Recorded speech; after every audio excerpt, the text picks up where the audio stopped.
Hello and welcome back to my channel. Today I'm going to be doing my November Kindle Unlimited wrap-up.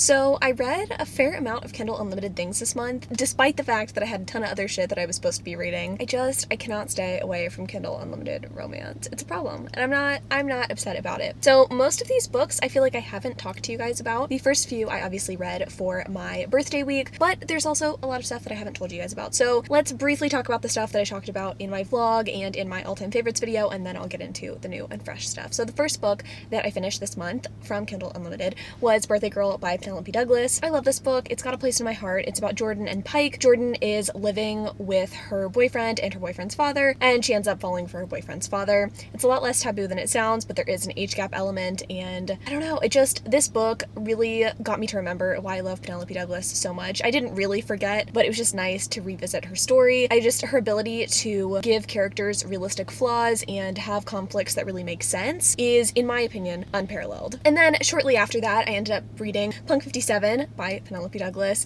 I gave both of these books 5 stars, I should let you guys know. This book is about Misha and Ryan, who've been pen pals for a while. They don't know each other's true identity in real life, and when they meet, they don't like what they find out. Mostly because Misha, the hero, finds out that our heroine is sort of a bully, sort of a mean girl, and she's like a typical cheerleader. It's a typical new adult book. I'm not gonna lie to you guys and try to sugarcoat it. Problematic's kind of fucked up, but it's very steamy, and I like the takeaway message that you should be able to be yourself. This book's always gonna have a special place in my heart and on my all-time faves list because it's just exactly what I wanted from a book. It gives me all of those like early 2000s emo feels, and I mean the playlist in the front of the book definitely picks up on that sort of like emo theme. So anyway, I love these 2 books. I could not recommend Penelope Douglas's books more. I'll talk about another book that she wrote later, and I think it was her first book, and I liked that one too, so I think she can do no wrong, to be honest. The next book that I read this month is one that I think briefly talked about in my birthday vlog, but I don't think I told you guys my final thoughts. But anyway, it is Becoming Calder by Mia Sheridan. I ended up giving this book, unfortunately, 2 stars. So this book is set on a cult compound, and it's about Calder, who is part of the lower class or working class group of people in this cult. You've got, everybody has kind of like specialized jobs, and the people at the top obviously don't have to do much work. They just get to reap the rewards of the cult because that's sort of how cults are set up. So in this one, our main character Calder is part of the working class, and he ends up falling for the cult leader's promised or chosen one, Eden. Eden is promised to the cult leader at the age of 12, so she is supposed to be kind of like the savior. Whenever she comes of age, she is to marry this old creepy man. I had a lot of issues with this book. It's not that I feel like the cult representation was romanticized per se. I do think that Mia Sheridan did a good job to kind of show the realities of what cult life is like and to show why it's a problem. But Mia Sheridan did use the cult as her primary mechanism of conflict, and she also used it, in my opinion, to romanticize the inexperience of both of her main characters, which I personally took a problem with. And it's kind of hard to summarize the icky feeling that I got when reading this,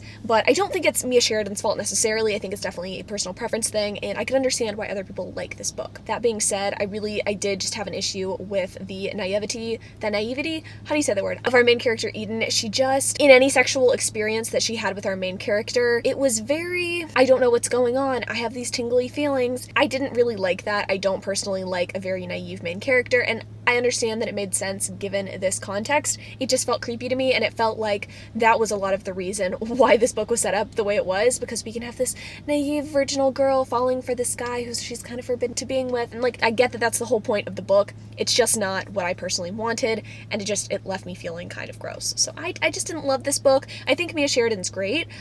I just don't think that she's necessarily the right author for me. I've also read Archer's Voice by her, which I enjoyed, but overall, her books tend to fall into that sort of like sweet, cheesy, Nicholas Sparksy sort of vibe, and if that's your thing, you're going to adore her books. She is a really great writer. There's nothing technically wrong with her plotting and her characterization. It's just not to my taste. I ended up listening to this, I will point out, on Audible Escape. I ended up renewing my fucking Audible Escape. I know, I'm stupid, but I actually have been trying to get more use out of it so that way I can talk to you guys more about, you know, the service as a whole, because I know I talk a lot about Kindle Unlimited, but the audiobook for this was fine. I didn't find either of the narration for either of the main characters to be offensive or like the voices to be irritating, so this is an easy listen. I think most of Mia Sheridan's books are on Kindle Unlimited, but I would definitely say give Archer's Voice a try before you try like this one. So okay, I have a lot to say about this next book. I finished, again, this is a book that I think I started in my birthday vlog, but I didn't get to fully summarize my feelings in that vlog. I was just like, oh, I don't really know know how I feel.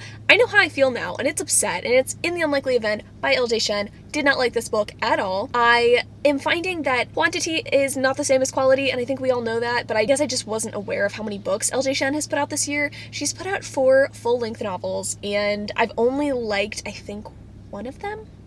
Not the best. I think she put out The Kiss Thief, Pretty Reckless, Broken Night, and In the Unlikely Event this year. That's so many damn books, and it's just unnecessary. The Kiss Thief was fine, this one sucked, Pretty Reckless sucked, and I kind of liked Broken Night. So anyway, that's sort of my state of the union on LJ Shen. I'm pretty unhappy with the quality of the book she's putting out right now. I think she's kind of falling into the trap of making every book overly dramatic and self-indulgent, and I just can't take it anymore. It's just too much for me personally. This particular book is about a girl named Aurora who ends up traveling to Ireland when she is, I believe, a senior in high school, freshman in college, like pretty early on. She ends up meeting this guy who knew her father. She learns about her father through this guy, and they have one night together, her and this guy named Malachi. Malachi's really into music. He's a musician. He's just artsy and angsty and whatever. This might seem familiar if you've read Midnight Blue by LJ Shen. Similar, but a lot more fucked up. She ends up sleeping with this guy for one night, and they make this pact that in the unlikely event that they meet again, they will drop everything and marry each other. And of course, this book takes place years later, and we get flashbacks obviously interspersed, but the two characters get back together. They're not in a good place when they get back together. Malachi is very upset and has some resentful feelings towards Aurora for no fucking reason, because we're not given any insight until the very end of the book why he's upset. Aurora also has a boyfriend, so there's some impediments to the two getting together. Makes sense, because you have to have conflict in a book, right? My issue is that the conflict is so manufactured, so ridiculous. The plot twists are just ungodly. It was upsetting to read about, and I think some of the issues that were handled in this book were really, really poorly handled. Could have been teaching moments, could have been lessons, could have been important things talked about, but they were just glossed over, and it was pretty offensive to me. Just overall, the plot was a series of misunderstandings. There was cheating. There was just so much involved that I could not personally be on board with. And I'm gonna give you guys some spoilers right now, so I'm gonna put spoiler right here once that goes away. Obviously, watch the rest of this video if you don't want to see spoilers for this, but for one, the hero is raped, and there is a child that is born as a result of this rape. I understand that you're probably not going to want to draw attention to the fact that your child was conceived via rape, because, you know, that's not exactly the most warm and fuzzy thing to tell your child. However, I don't like the way that it was handled. It was just handled super fucking poorly, and I really feel like this could be a teaching moment and a important moment, because men are raped. That is definitely a thing that happens in real life. It was just really poorly handled. Number 2, the big secret that everybody is hiding from our main character is the fact that her mom and her were both physically abused by the dad, and everybody hates the daughter for some fucking reason because she was abused. It makes no sense. I understand that Aurora's mother in this story was the other woman, but that's still not enough reason to hate a woman and child for being fucking physically abused. Oh, wow. Wow, don't love that. And then obviously, number 3, there's a hidden child.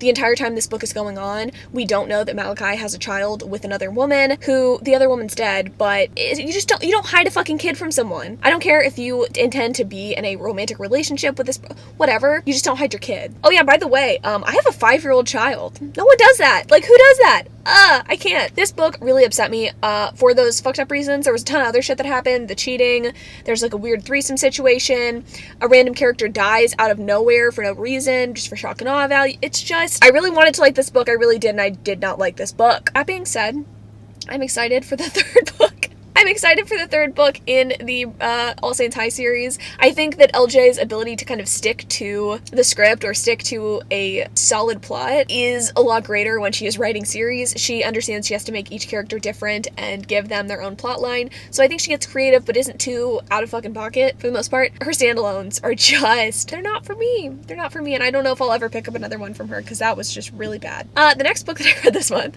was Hattrick by Eden Finley. Didn't love this book as much as I had anticipated, mostly because I feel like there was too much build up between the two characters in previous books, and also I was reading a book that was similar that I enjoyed a lot better right before this. So I ended up reading Junkie by Cambria Hebert, which is definitely my favorite male-male romance of the year. So if you guys have been watching my channel for any length of time, you know that I really enjoyed the series. I recommend the Fake Boyfriend series all the time because I think Eden Finley, I don't know her sexuality, but for a woman who writes male-male fiction, she does a really good job in not fetishizing her male characters and doesn't do the whole gay for you trope. So I like her as an author. I think she's fantastic. But this book was just kind of lame for me. The two main characters, Soren and Jet. Soren is a professional professional hockey player who's facing retirement.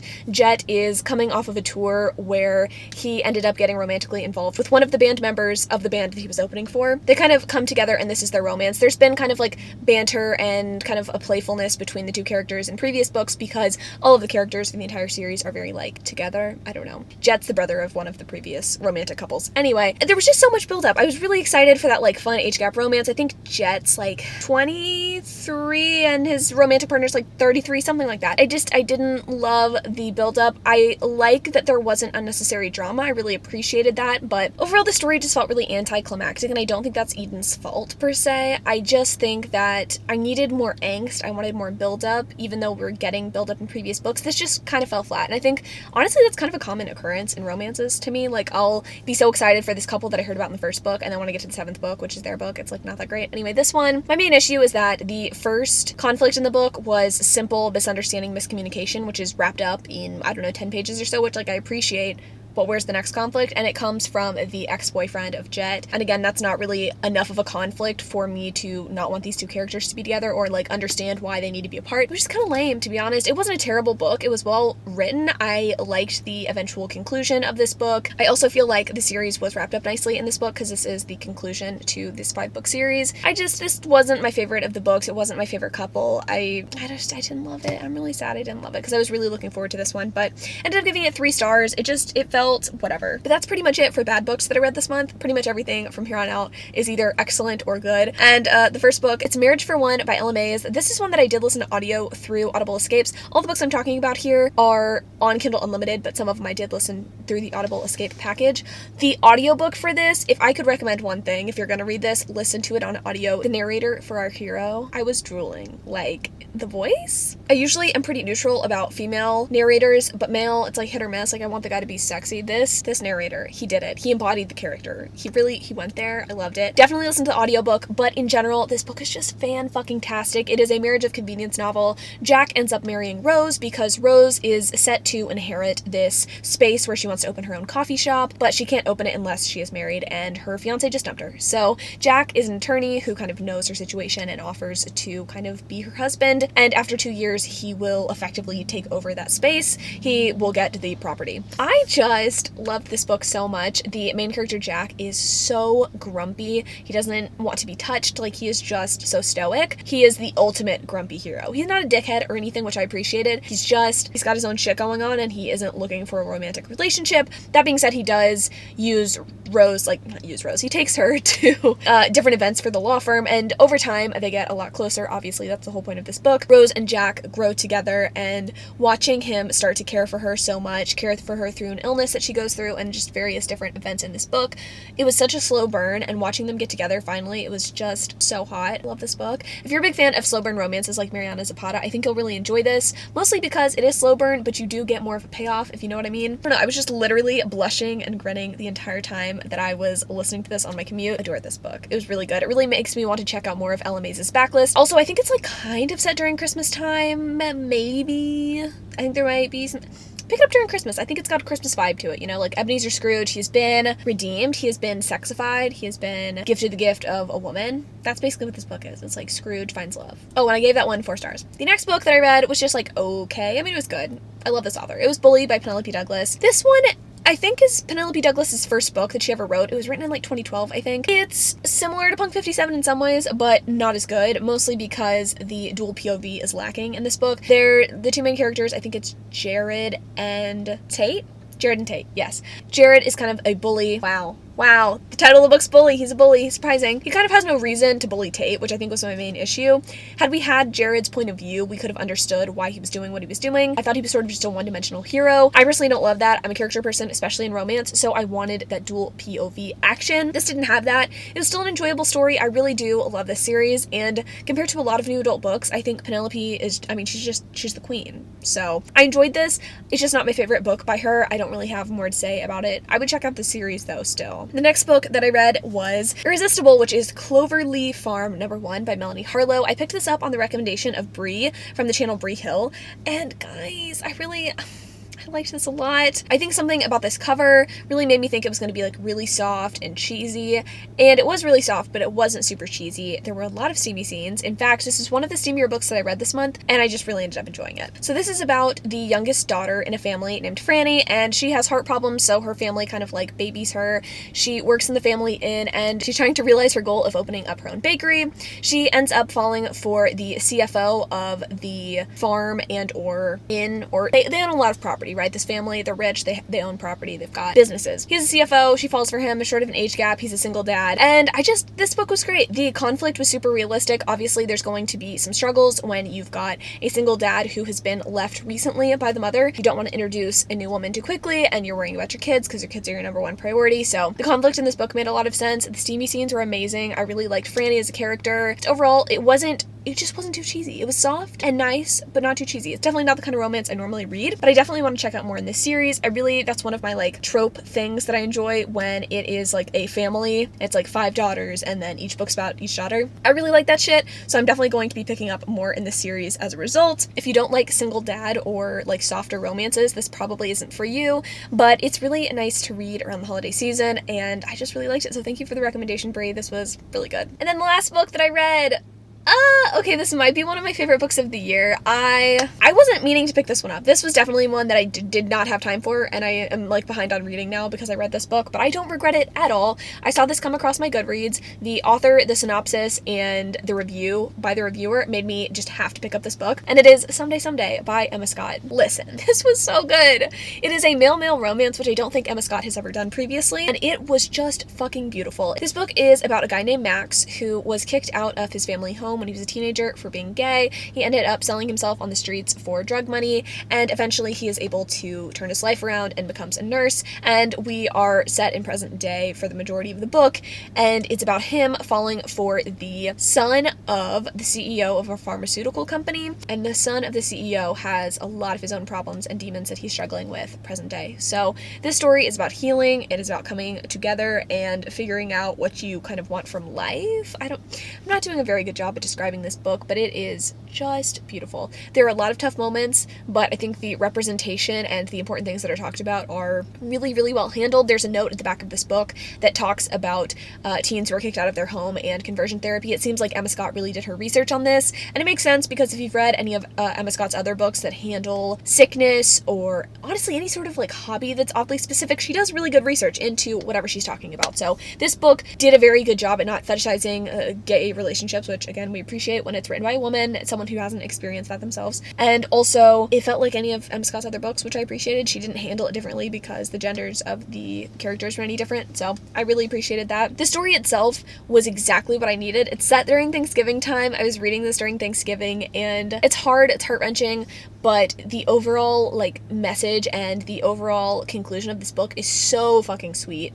Highly recommend it if you are okay with harder topics being discussed. Conversion therapy, I don't think it's a spoiler to say one of the characters undergoes conversion therapy, and it is talked about and there are flashbacks to it. Also, autism is something that is discussed in the book, and I think that was also really well handled. I can't speak obviously to any of the representation in this book because I am neither a gay man nor autistic, but I think the subject matter that is handled in this book was just so well done, and overall the love story is just beautiful. So if you're looking for a heartfelt holiday romance, either for this year or next year, definitely put this on your TBR. It was kick-ass. I mean, you could read it any time of year, but it definitely has sort of like a holiday feel to it, in my opinion. So, love this. Love the main characters. I love how good everybody is, how flawed everybody is. I could honestly talk about this for hours. I know I've been probably talking way too long in this video, just kind of rambling, but that's it. Those are the, I think, 8 or 9 books that I read this month from Kindle Unlimited. Definitely recommend you guys check some of these out. The ones that I gushed about, check them out. Thank you guys so much for watching. I know I talked a fuckload in this. I love you guys so much, and until next time.